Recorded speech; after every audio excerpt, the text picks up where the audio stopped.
Welcome to the Social Media Takeaway. I'm your host, Louise McDonnell, and today I'm speaking to email marketing and copywriting expert, Kimberly Whitecamp. So stay tuned if you want to find out about how email marketing has changed from the 1st of February and what you need to do. Also, common mistakes in email marketing and how to avoid them, and what is a welcome series and how you can use them to build relationships with new subscribers to your email list. Hi everybody, you're very welcome to this episode of the Social Media Takeaway. I'm very happy to introduce my guest today. So today we have Kimberly Whitecamp, and Kimberly is a coach, marketing strategist, and podcaster. She is the creator of the 5Cs marketing framework and the host of the More Conversations, Clients, and Cash podcast. She works with her clients to put the right message in front of the right person at the right time, especially in email.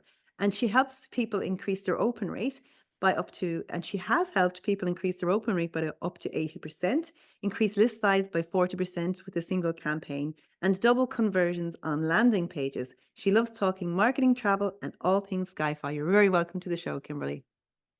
I thank you so much for having me, Louise, here. I'm super excited to chat with you.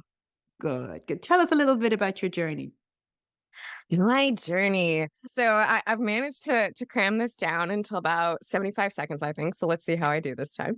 So my journey starts in 2008. I had just entered university when, of course, the global recession hit. So by the time I graduated university, my options were to move to Spain to become an English teacher or to apply for a manager position at a video rental store. I chose option number one and moved to Europe.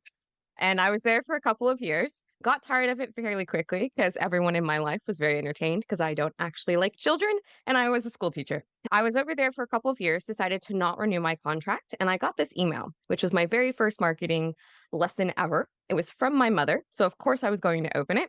And it said in the subject line, job opportunity, not spam.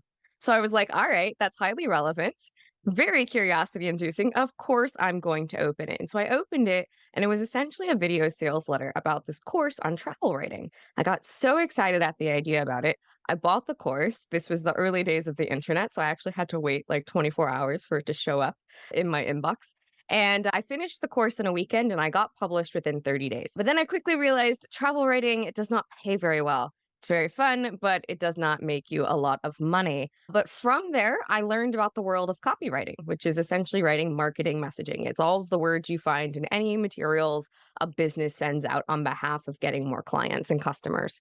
And so from there, I dived headfirst in and never looked back. And I did copywriting strictly for about 7 years and then got more into the strategy and teaching and training side of things because I realized there were so many people out there who needed the service, but they needed to understand the fundamentals of it first before they could hire it. Excellent. Yeah. Copywriting is such a great skill to have, and I suppose I see the impact of that bad copy has. So, Mm, like in my academy, I train businesses how to create social media content, but I also train them how to create paid ads. And like sometimes, somebody will come to me and they'll say, I did everything you told me, I've created the ad, but it's not working.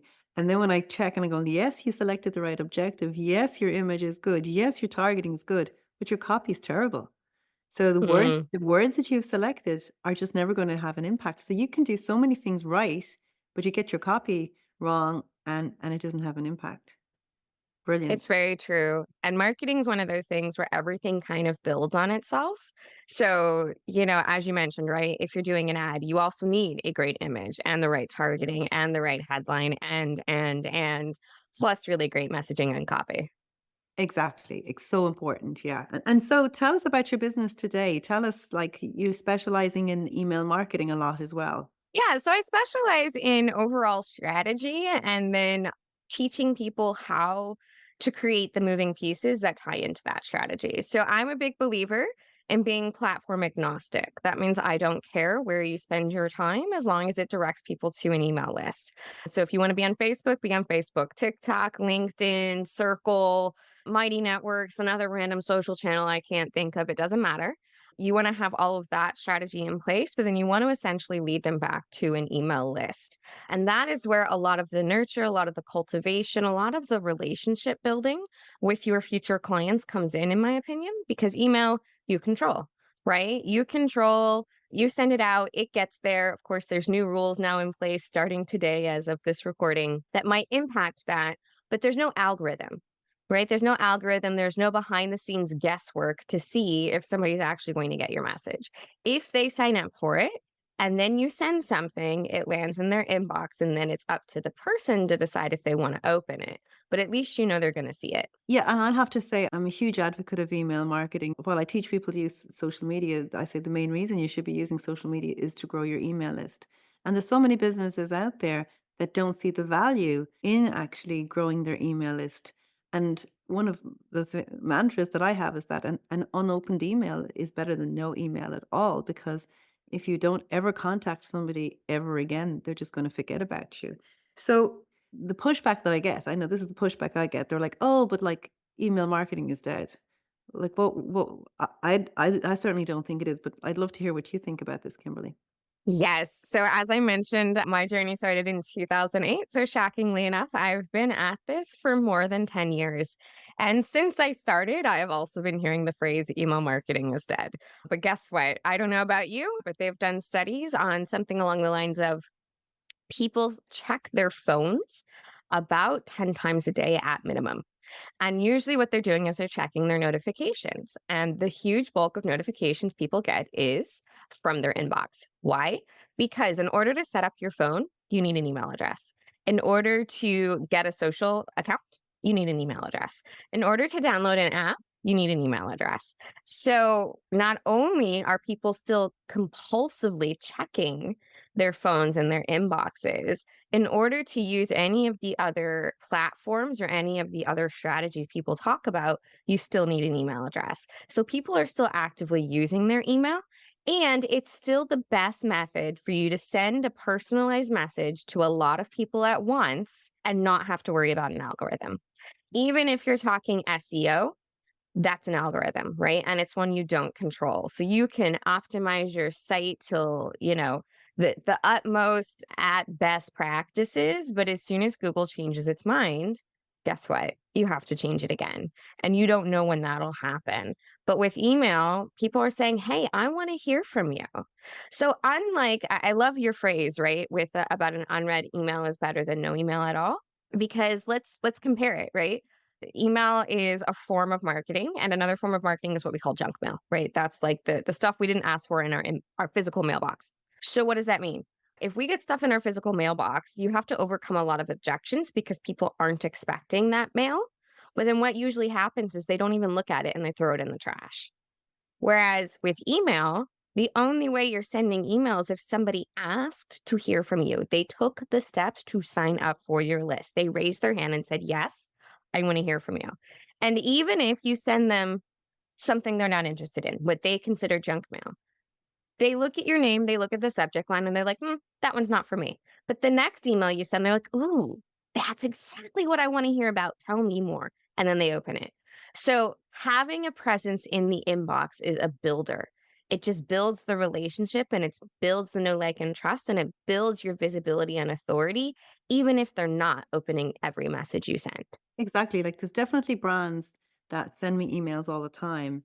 And just like you said, I'm not going to unsubscribe if I think at some stage I might buy from them again. Mhm. And that goes for product, but it also goes for services as well. So I could like there may be so many emails that I just don't open because I'm like, I just don't have time at the moment.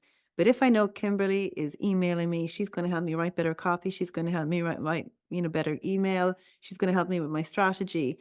And you keep emailing me at some point when I'm ready to take action, at least I remember your name and I know who you are and I know what you do. And I think Mhm. that is so, so important. And many businesses actually just miss that. They do miss that. And most countries in the world have some sort of policy that requires you to have what we call an active opt in, which means people have to actively fill something in order to sign up for your email list. So everyone who's getting your messages has asked to be there. And that's also why bad email practices aren't useful, because it damages your reputation. And if you do enough damage to your reputation, which doesn't actually take that much nowadays, it's really hard for you to even start over with a completely brand new domain. So you definitely want to be utilizing email because when done right, you've got permission to talk to people as often as you want. Okay, so tell us, the laws of changing around the 1st of February. So all over the world, there's now new kind of rules in place. Can you share a little bit of what they are and how people need to adapt? Absolutely. So, caveat, I'm not a lawyer, nor do I play one on That's this okay. podcast episode. This is not legal advice. Um, yes, this is not legal advice, but basically, it's very interesting you said the laws are changing because the laws aren't changing. Okay. Instead, what's happening is Google and Yahoo, which are two of the biggest mail service providers in the world, have decided to be their own regulators. And what they've decided is they will be a little bit stricter as gatekeepers of people's inboxes. Essentially, what that means is if you're not following the best rules of email practices, start and you should be fine. One of the biggest challenges for people is the authentication piece, and that's very techy. But basically, there's three methods to authenticate your emails. And basically, what that means is you, as a person or as a business, have given permission for a software to send on your behalf. So, like if you have MailChimp, if you have ConvertKit, if you have Entreport, if you have Kartra, and there's a bunch of other layers to that, but essentially that's what it's doing. And it's trying to cut down on spam email, right? All of those emails that we get from the princes or whatever, asking for money. It's the idea is it's going to cut down on that piece because there's multiple authentications in place. Literally just Google Gmail and Yahoo changes for email, and you're going to get a ton of articles on how to set that up for yourself. It's very tech heavy. So I would tell people to just go and read an article because they usually have like step by steps and screenshots on how to set that up for you. But on the content and permission side of things, number one is you have to have proof that people asked to be on your list. Keep your proof. Most of us are using an opt-in form of some kind. So your proof is right there. They opted into the form, they went through that process, you're fine. But like if you're going in person to events and then like you have a sign up sheet, right, where people say, yes, send me something, then you need to keep that sheet as proof. The second piece is easy to leave. You need a one-click opt-out. Click once, you can say, I no longer want to hear from you. And that needs to happen within 24 hours of them clicking that button. Again, if you're using an email system of any kind, like ConvertKit or ActiveCampaign, guess what? You're already complying. You're good. You're fine. The other piece is no longer will they let you send mass emails using a Gmail account. So if you've got, my business name at gmail.com, get a new email address now because they're no longer going to let you use those to mail 1,000 people at once, which ironically enough, at least according to what I understand, that is actually a violation of Google's policies in the first place. But now they're like going to crack down on it, right? And the other piece is where what we're talking about today is really important. And that is having highly engaged subscribers. So not only are Gmail and Yahoo going to start really looking at your open rates, they're also really going to start looking at your click rates because they want to make sure that the people who are receiving messages from you are very engaged because that means they're actually interested in what you're sending. So it's more important than ever to send the content that people actually want to read. And it's more important than ever to keep a real email list. What does that mean? Anyone who's cold, anyone who hasn't actively engaged with you in a number of months, remove. It's Really? very saddening for people to hear that they should stop sending, I've got all these names. But the reality is this, a very, very low infinitesimal percentage of those people who haven't engaged in 6 to 9 months are ever going to come back and start engaging. Usually it's very, very low. So now what Google's doing is they're saying if a huge swath of your list does not open and does not click, that means you're not sending things people are interested in. So we're going to start blocking your emails from landing in the inbox. So it's really more important than ever to keep a clean list, to constantly update it, and to send what people want. And this is actually really great for people who are using email marketing because one of the most common methods for hackers to take over your account is to take over an email address that's no longer being used, but they're already on a bunch of lists and then they can use it to do their back end, whatever not goodness. So it's really great for you to constantly clean your list and remove people who are no longer engaging. Very long explanation, but there you go. And do we know at the moment, like what percentages of, let's say you have 1,000 people on your list, just to make it easy for percentages. And let's say, 300 people open that. So 600 people not opening it. Is that a big problem now? So I can't answer that question simply because the rules went into effect today. Okay. And the other piece of that is a lot of us get stuck in the open rate. And I used to tell people, don't worry about your open rate. What matters is your email marketing doing what you want it to do, which is getting you clients? So, in terms of open rate, the thing to remember is that particular email got 30% open. The next email you send might get 25%. The next email you send might get 40%. But what that means is for each individual email, 40% of your list opened it. So it's not always the same 40%.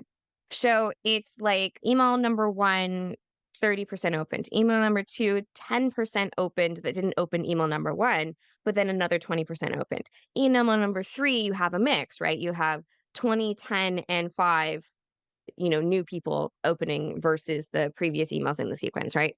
So the thing to really watch out for is cold subscribers. Those are people who haven't opened anything in 3 to 6 months, depending on the algorithm that your email marketing system uses. So those are the really big concerns. So like, yeah, okay, 30% of my list opened that message, but is it always the same 30%? And the answer is usually no. Okay, that's so interesting. Very, very interesting.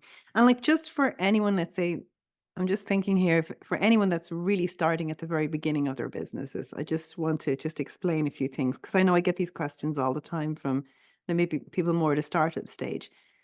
Email marketing is not just opening up your Gmail and sending out emails to hundreds of people, even if you're using the blind CC button. It's actually using specialist platforms like ActiveCampaign, MailChimp, Kajabi, Kartra, whatever it is. So it's using a specialist program to send a very specific promotional email to a list, which is your email list, which is of people who have subscribed to say, yes, I want to receive them. So just in case anyone is a bit lost and is wondering what that is. So Kimberly, you talk then about a welcome series. What is a welcome series and why should somebody use one? So you've made a concerted effort. 2024 is the year you're going to grow your list, even though you got to clean it up all the time and be on, keep everybody happy and Google and Yahoo and whatever. So you got people to join your list and you're delighted. What do you do next? Yes. What do you do next? So this is actually a really great on par topic, simply because with the new changes, it's going to be more important than ever. So I'm going to answer the second half. Why do you want one first? You want a welcome series because it builds the know, like, and trust factor with brand new subscribers quickly, and you become a known entity in the inbox, right? How many of us have scrolled through our inbox and been like, wait a minute, who is this? I don't remember signing up for this. You don't want that to happen.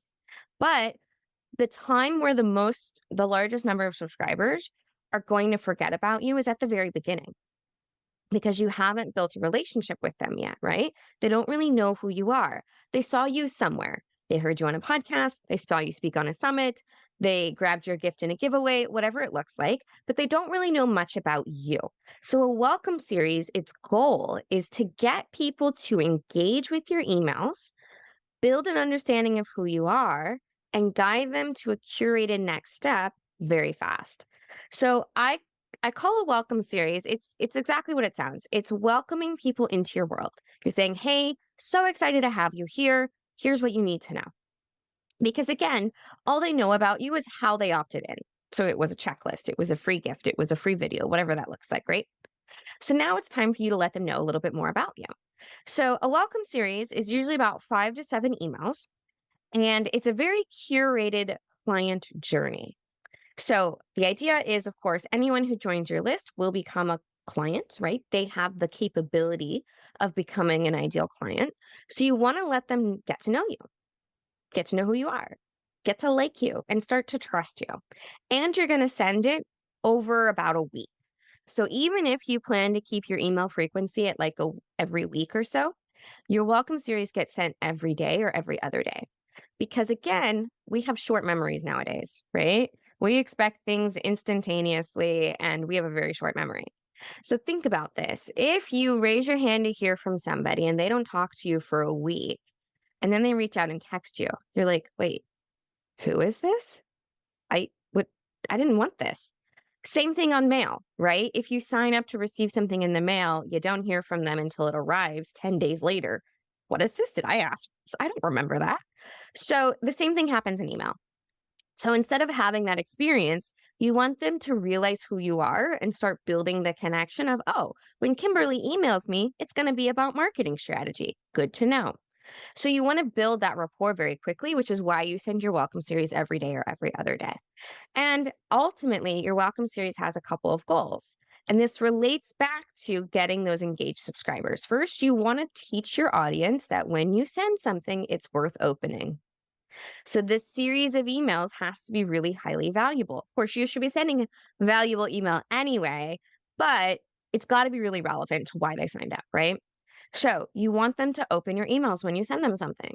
You want them to associate your name in the inbox with an email that's worth checking out.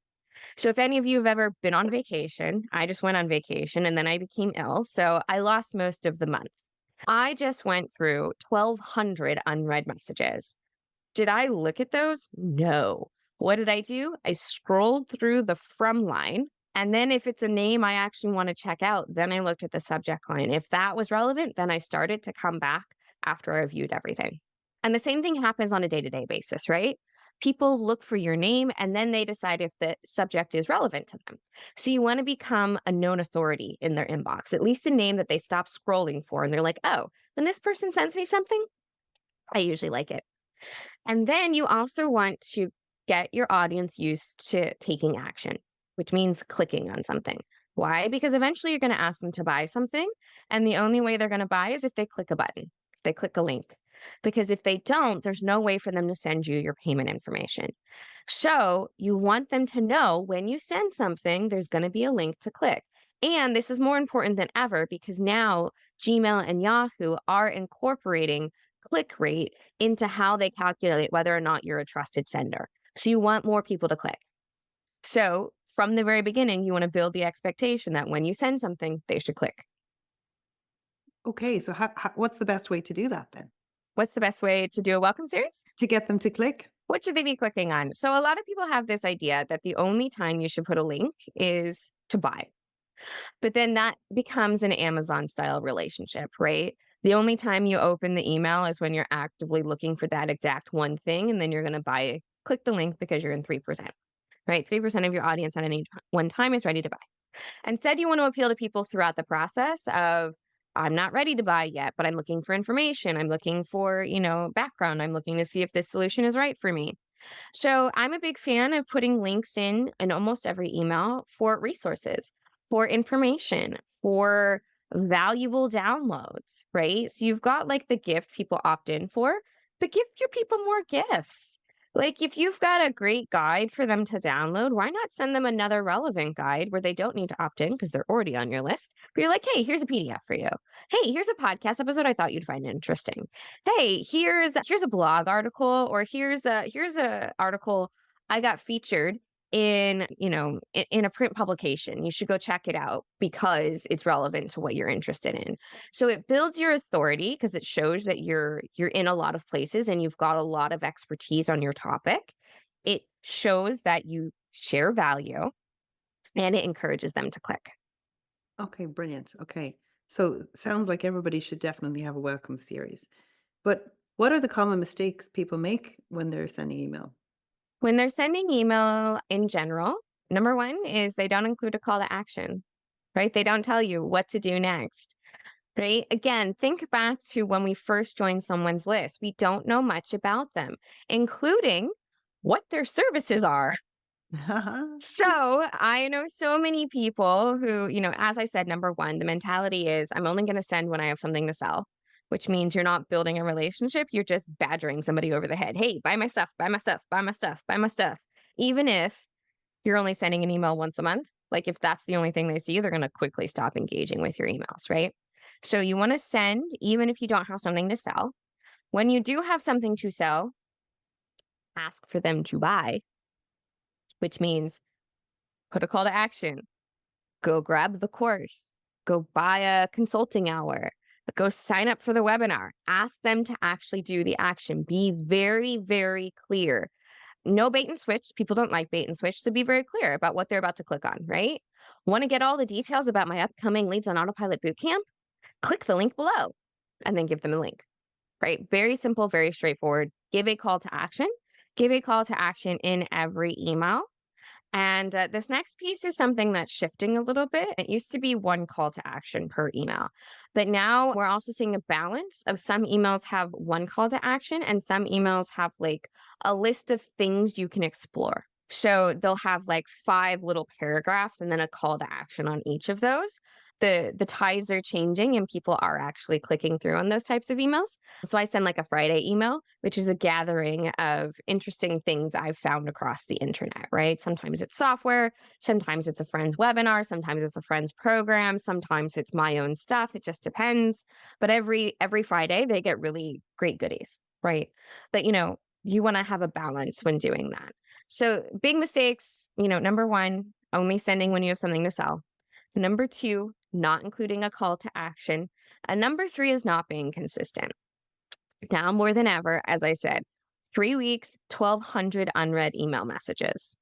It's too many, right? Way too many. So you need to be a known quantity. People need to know who you are and actually want to read your stuff, which means you cannot email once a month. It's just not going to build enough of a reputation with people. I would say start with once a week, simply because that'll let you build the habit, but then quickly ramp up to at least twice a week because tons of people are mailing multiple times a day. So if you want to compete, if you want to become a known person, if you want to become a person people actually read, you have to be in their inbox more frequently than once a month or once a week. Okay, brilliant. Okay, so these are the common mistakes people make in email. What about subject lines? What is there any big mistakes people make in subject lines? How can they avoid spam filters or what happens there? Yeah, so integrity and authenticity are honestly the name of the game. If you put a subject line in and then don't fulfill, people get pissed off. Plain and simple. So I've seen people use a subject line that refers to the sales page. So they read the email and then they have to go click through to another thing to get fulfillment on the subject line. That's what we call a bait and switch. Or they never actually answer the question, they just bring up more questions. That's not what you want to do. Also, I mean, the rules are always changing, but if you use the word free too much, if you use all caps, if you use cash, if you use no cost, any of those types of words aren't necessarily going to trip a spam filter when you use it once. But if you use it in every subject line, then you're going to trip a spam filter. So for the most part, make sure your subject lines are actually related to the content and use variety. Use variety. So don't always put free guide, even if you're sending 4 emails about promoting a free guide. Don't always use, no cost. Don't always use free where it's nice and big in all caps letters. And remember that all caps is yelling on the internet. So avoid that. I've seen a lot of people here recently start using all caps again. And I'm like, I feel attacked. I don't read this. What is that? Stop Um, shouting. yeah, stop chatting. What did I do to you? Right? I haven't even talked to you in like 3 weeks. Um, so with subject lines, be authentic and be integral. Like whatever you talk about in the subject line, make sure it relates to the content of your email. And there's all kinds of ways to do that. I like to tell people approach from a curiosity standpoint or a how can I help you standpoint, and that'll help you craft your subject line. And just make sure that it relates to the actual content. And there's all kinds of things that might trip a spam filter, but usually not if you use it once or twice. So, and again, like that's one of those things that changes a lot. So what used to be a big no-no, you can now do again. It used to be when emojis first came out, they're like, don't use emojis. And now like, man, if I don't get at least 10 emails a day with an emoji, I'm like, wait, is my computer broken? So, make sure it aligns with you and be yourself. True, true. And then how would you track how would you track email conversion? So track email conversion by what you want. So one of the things people come to me with a lot, right? They're like, they ask the number one question is, what's a great open rate? Or how do I write a great subject line? And I'm like, yeah, those things don't really matter. In the grand scheme of things, they don't really matter. What matters is whatever you want your email marketing to do, is it doing it? So people, are obsessed with list size. They're like, I've got a 10,000 person list. I've got a 5,000 person list. Oh, your list is only 2,000 people. You're not good enough to work with me. Here's the thing. I have a tiny list. compared to a lot of other people in this industry. And I consistently land on top leaderboards. That means I land in the top 5 for any promotion I participate in. How do I do that? Well, people want to hear from me. They open my emails, they engage with my emails. I have a list who likes what I send them. So, in terms of, you know, the things to do, how do you do that? You really want to be sending great stuff. You want to be engaging and you want to determine for yourself what a success metric is. So I ask people, okay, within 30 days of them joining your email list, what do you want someone to do? What do you want them ready to do? Where do you want them to go? Do you want more subscribers to your podcast? Great. Tell them to subscribe to your podcast. Do you want more discovery calls booked? Great. Set a number. Okay, I want to book 3 new discovery calls a week through email marketing. If you want to build your community, I want 10 new community members a month through my email marketing. Set a metric that ties into your overall business goals, usually revenue or client numbers. And you can set metrics along the way. Like, for example, I want to grow my email list by 10 new leads a week or something. That's fine. But remember, at some point, you've got that list to make money. So one of your goals should be related to it. Absolutely. Okay, so tell me about the audience conversion method. Yeah, so the audience conversion method is 5 A's, leads on autopilot audience conversion. It's all about, how do I take people from being in my world to becoming a client? How do I craft that marketing? How do I make it happen? So, number 1 is audience. You have to know who your people are. And when I say your audience, I mean more descriptive than, well, I serve women over 50. Because you've described like 2 billion people. Congratulations. That's not your audience. Women over 50 is like the most generic, whitest category of variety, right? Instead, you're going to say, I serve women over 50 who want to maintain a healthy weight so they don't get osteoporosis. Okay, that's a very specific subset of people, right? So who is your audience? And keep in mind, your audience are only those people who will become your clients. So again, you don't want to be too broad because you're not looking to bring people in who aren't a right fit to work with you. So take some time to really sit down and define for yourself who your audience is. Once you know that, it becomes a lot easier to know what they're asking. And ask is the second A. And that's, what is your audience asking? Not what do you think they're asking, but what is your audience actually asking? And some great places to explore this, go online, find your audience. Where do they hang out? What are the questions they're putting out into forums without anyone prompting, right? Or here's a novel idea, pick up the phone and talk to your clients. What are they asking? Talk to your prospects. What are they asking? Ask people, hey, you know what? I'm doing market research.